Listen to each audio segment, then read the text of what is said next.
लो माशाअल्लाह असी आए हैं जनाब भाई इफ्तिखार चौधरी इफ्तिखार साहब इफ्तिखार चहल साहब के डेरे ते ये मेरे वीर ने भरा ने तो इन्हों को अक्सर आईदा गपशप लाने वास्ते तो मुंडे भी आते हैं इधर नहाने वास्ते असी आए असी इसे ही बेशन ते सां नहावा धोवांगे पर वो बारिश शुरू हो गई है जनाब कणियाँ बेहतरीन मोटी मोटी कणियाँ पै रही ने तो बारिश शुरू हो गई है ये ज़बरदस्त माहौल जनाब इधर बनया डेरे का मैं थोड़ा मीह च बारिश निकल ही आवां तुहानूं दिखावां ए लो जी बारिश शुरू होई पई ज़बरदस्त कपड़े गिला होना शुरू हो गए ने तो असी हम अंदर बैठते हैं जाके फिर थोड़ी देर तो बाद बाहर निकलांगे तो ऐसा माहौल है इन्हां दी मझां बनियां ने बोर्ड का बड़ा सारा दरख्त तुहानूं नज़र आ रहा है और एक बहुत प्यारा व्यू है इत्थे खूबसूरत तो अंदर जाके बहने आ जरा क्योंकि कणियाँ तेज़ हो गई ने बारिश ना ये देखो बारिश जो ना कणियाँ तेज़ हो रही ने तो इस वास्ते असी अंदर जाके बहने इन्हां दे कोल जो बारिश घट होएगी ना अज 12 भी नहीं चलाया इन्होंने 12 इस वास्ते नहीं चलाया कि बारिश की लोड़ अपना पानी की लोड़ नहीं सी है बारिश का माहौल सी तो वही गल बनी है बारिश आ गई है तो 12 चलाने की जरूरत पेश नहीं आई तो अंदर बहने तो बादों बाहर निकलेंगे थोड़ी देर तो बाद लो जी असी अज मूड बना के आए सा कि नहाने वास्ते 12 चलता होएगा मगर एक अचानक बारिश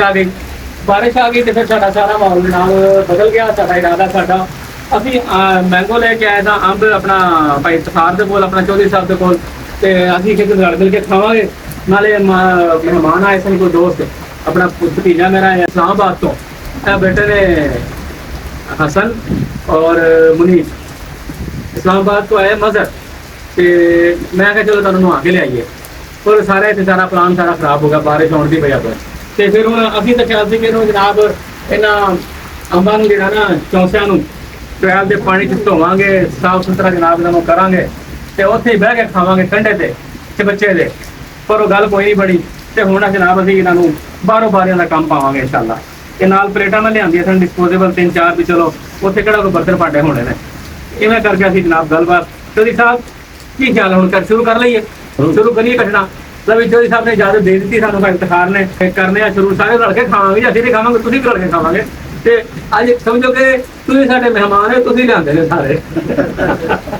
ठीक है जी लो जी चाकू चाकू चाकू चौसा जिहड़ा इस मौसम की जिहड़ी ना सौगात है और यही दस्सिया जाता है कि इस तो वध अंबां चों अंब कोई नहीं कोई क्यों चौधरी साहब इंजी है जे तुसीं कोई खादा कोई दस्सिया वेख्या होवे कदी ਅਸੀਂ ਪਹਿਲਾਂ ਨਿੱਕੇ ਹੁੰਦੇ ਖਾਂਦੇ ਨੇ ਫਿਰ ਅੱਗੋਂ ਮੌਸਮ ਹੀ ਨਹੀਂ ਹਾਂ ਤੇ ਬਿਮਾਰੀਆਂ ਮਨਾ ਕਰ ਦਿੰਦੀਆਂ ਨੇ ਤੇ ਹੁਣ ਤੁਸੀਂ ਨਹੀਂ ਖਾਓਗੇ ਸਾਡੇ ਨਾਲ ਨਹੀਂ ਚਲੋ ਵਾਰੀ ਵਾਰੀ ਤੁਹਾਨੂੰ ਸ਼ੂਗਰ ਦਾ ਮਸਲਾ ਹੈ ਤੁਹਾਨੂੰ ਹਾਂ ਇਹਨਾਂ ਦਾ ਜ਼ਖਮ ਵੀ ਹੈ ਪੈਰ ਤੇ ਸ਼ੂਗਰ ਦਾ ਮਸਲਾ ਵੀ ਹੈ ਲੇਕਿਨ ਚਲੋ ਜੀ ਜੋ ਆਪਣੇ ਵਾਸਤੇ ਬਿਹਤਰ ਸਮਝਣਗੇ ਤੇ ਅਸੀਂ ਤੰਗ ਨਹੀਂ ਕਰਾਂਗੇ ਜੋ ਉਹਨਾਂ ਦੀ ਇਜਾਜ਼ਤ ਜਿਤਨੀ ਤਬੀਅਤ ਕਰੇਗੀ ਨਾ ਉਹਦੇ ਮੁਤਾਬਿਕ ਅਸੀਂ ਕੰਮ ਚਲਾਵਾਂਗੇ ਇਹ ਸਾਰਾ ਮਾਹੌਲ ਡੇਰੇ ਦਾ ਟੋਕਾ ਲੱਗਾ ਇੱਥੇ ਮਾਲ ਡੰਗਰ ਨੇ ਪਟਾ ਸਿੱਧਾ ਪਾਉਂਦੇ ਨੇ ਕਿਉਂਕਿ ਮੀਂਹ ਆ ਗਿਆ ਸੀ ਬਾਰਿਸ਼ ਅਸੀਂ ਮੋਟਰਸਾਈਕਲ ਵੀ ਅੰਦਰ ਵਾੜਦੇ ਨੇ ਤੇ ਉਹ ਆਪਣੀ ਮੰਜੀਆਂ ਵੀ ਅੰਦਰ ਖਿੱਚਦੀਆਂ ਚਰਪਾਈਆਂ ਸੀ ਇੱਥੇ ਬਹਿ ਗਏ ਅਸੀਂ ਲਈ ਬਿਸਮਿਲ੍ਲਾਹਿਰਰਹਿਮਾਨਿਰਰਹੀਮ ਇਹ ਲਓ ਜੀ ਚੌਂਸਾ ਇਹਨੂੰ ਕਹਿ ਦੀ ਅੰਮਾ ਦਾ ਆਪਣਾ ਫਰੂਟਾਂ ਦਾ ਬਾਦਸ਼ਾਹ ਕੀ ਬੋਲਦੇ ਨੇ ਇਸਨੂੰ ਕੀ ਬੋਲਦੇ ਨੇ ਬਜਾਨਾ फलों का बादशाह है लो जी चौसा बिस्मिल्लाह बिस्मिल्लाह वाह जी वाह जी वाह जी वाह बड़ा खूबसूरत है जी और इस टाइम अपने अरूज दे है ਅਸਲੀ ਫਲ ਜਿਹੜਾ ਰੂਟ ਤੇ ਜਾਂਦਾ हाँ जी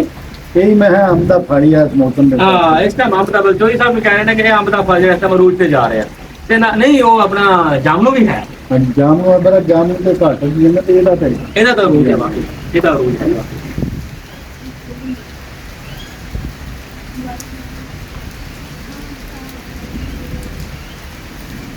लो जी मजर ਤੁਹਾਡੇ ਵਾਸਤੇ ਜਿਹੜਾ ਦਾ ਮਾਹੌਲ ਖਰਾਬ ਹੋ ਗਿਆ ਤੁਹਾਨੂੰ ਨਹਾਉਣ ਵਾਸਤੇ ਵੀ ਲੈਂਦਾ ਇੱਕ ਵਾਰ ਤੇ ਗਾਰਡਨ ਹਾਂ ਕਿਹਾ ਤੇ ਦਰਦ ਉੱਚਾ ਬੋਲ ਮਾਹੌਲ ਤੇ ਗਾਰਡਨ ਹੋ ਗਿਆ ਮੁੰਡੇ ਰਾਜੀ ਨੇ ਵੇਖੇ ਤੇ ਆ ਕੇ ਮੁੰਡੇ ਰਾਜੀ ਨੇ ਗਾਰਡਨ ਹੋ ਗਿਆ ਕੰਮ ਤੇ ਇੱਕ ਸਾਡੇ ਕੋਲ ਹੋਰ ਮੁੰਡਾ ਹੈ ਉਹ ਸ਼ਰਮੀਲਾ ਬੜਾ ਉਹ ਸਾਹਮਣੇ ਨਹੀਂ ਆ ਰਿਹਾ ਉਹ ਮੀਂਹ 'ਚ ਖਲੋ ਰਿਹਾ ਬਾਹਰ ਕਹਿੰਦਾ ਮੈਂ ਕੈਮਰੇ 'ਚ ਨਹੀਂ ਆਣਾ ਅੱਛਾ ਤੁਸੀਂ ਸਾਹਿਬ ਇਹ ਨਾ ਅਗਰ ਆਪਣਾ ਲਾਈਟ ਵੀ ਗਈ ਹੈ ਮੇਰਾ ਖਿਆਲ ਹੈ ਤੇ ਇਹ ਚੱਲਦਾ ਹੁੰਦਾ ਨਾ ਟਿਊਬਵੈਲ ਹਾਂਜੀ ਤੇ ਮੈਂ ਇਹਨਾਂ ਨੂੰ ਅੰਬਾਂ ਨੂੰ ਨਾ ਧੋ ਲੈਣਾ ਸੀ ਤੇ ਠੰਡਾ ਵੀ ਹੋ ਜਾਣਾ ਸੀ ਪਰ ਇੱਕ ਮੁੰਡਾ ਇੱਥੇ ਚਲੋ ਕੋਈ ਇੰਜ ਕੰਮ ਚਲਾਵਾਂਗੇ ਹੈ ਇੰਜ ਕੰਮ ਚਲਾਵਾਂਗੇ ਅੱਲਾ ਖੈਰ ਕਰੇ ਪਾਣੀ ਤੇ ਚੱਲਦਾ ਸੀ ਪਾਣੀ ਨਹੀਂ ਕੋਈ ਨਹੀਂ ਹਾਂ ਜੀ ਤੇ ਇੰਜ ਕੰਮ ਚਲਾ ਲਾਂਗੇ ਕੋਈ ਨਹੀਂ ਸੀ ਬਾਰਿਸ਼ ਦੀ ਵਜ੍ਹਾ ਤੋਂ ਨਾ ਥੋੜਾ ਜਿਹਾ ਨੰਗਲ ਪਲੇਟ ਦੂੰਗਾ ਨਾ ਤੁਸੀਂ ਕਰੋ ਸ਼ੁਰੂ ਕਰ ਇਫਤਾਰ ਬਿਸਮਿਲ੍ਲਾ ਧਿਆਨ ਨਾਲ ਪਲੇਟ ਜਿਹੜਾ ਪੋਲੀ ਹੋਈ ਹੈ ਧਿਆਨ ਨਾਲ ਥੱਲੇ ਹੱਥ ਰੱਖਿਆ ਹੈ ਲੋ ਜੀ ਮੁੰਡਿਓ ਤੁਸੀਂ ਮੇਰੇ ਨਾਲ ਆਓ ਤੇ ਹੁਣ ਜਨਾਬ ਅਸੀਂ ਖਾਂਦੇ ਹਾਂ ਅੰਬ, ਤੇ ਅੰਬ ਖਾਣ ਤੋਂ ਬਾਅਦ ਤੁਹਾਨੂੰ ਮਿਲਾਂਗੇ। ਇਹ ਤੁਹਾਨੂੰ ਪਤਾ ਹੈ ਕਿ ਅੰਬ ਖਾਣਾ ਜਿਹੜਾ ਨਾ ਉਹ ਸਾਰੇ ਆਮ ਸਾਰਿਆਂ ਦੇ ਸਾਹਮਣੇ ਹੈ ਕੰਮ ਔਖਾ ਹੁੰਦਾ ਹੈ। ਬਿਸਮਿल्लाह रहमान रहीम।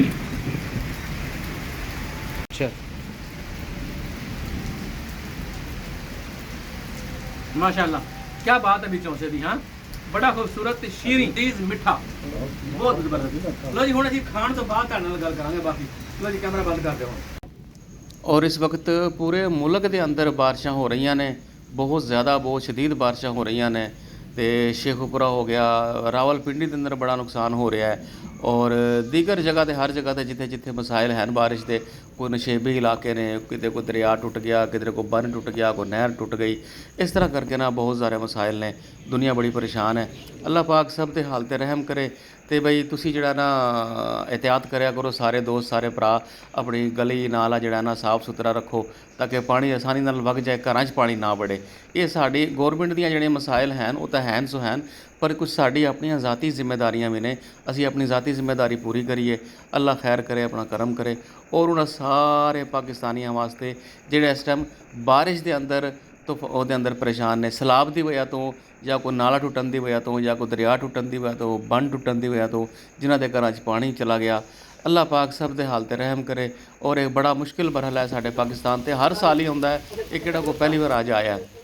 बस ये कुदरत की तकसीम है, कुदरती आफत है, कुदरत वालों बारिश आती है। लेकिन यदि एहतियातां जिहड़ियां ने वो साडी जिम्मेदारियां ने, हुक्मरानां दी जिम्मेदारियां ने, वो अल्लाह करे पूरियां हो जाण तो नुकसान घट हो सकता है, नुकसान का अंदेशा घट हो सकता है, असीं नुकसान तो बच सकते हैं। लेकिन है कि जो अल्लाह नूं मंजूर, हुण किहनूं बुरा कहिए, किहदे कंधिਆਂ ते जिम्मेदारी पाईए। तो लिहाजा को सानू अपनी जिम्मेदारी आप भी लैनी पैगी, कुछ एहतियात आप भी करनी पैगी। रब दे अगे दुआ करिए, अपने आमाल अच्छे करिए